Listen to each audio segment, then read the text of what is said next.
যোৱা সোমবাৰে মই এখন লং ভিডিঅ' এৰিছিলোঁ।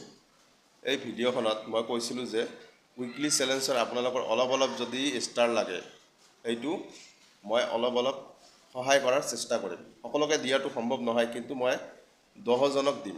আৰু 10জনক কেনেকৈ দিম? যাৰ কমেণ্টত 10টাৰ ওপৰত ৰিয়েক্ট হ'ব, ধৰি লওক 20জনৰ হ'ল, সেই 20জনৰ নামকেইটা মই কাগজত লিখি কিনে মই অলপমান লটাৰী কৰি 10জনক উঠাই ল'ম। তাৰে পৰা 10জনক উঠাই লৈ মই কি কৰিম?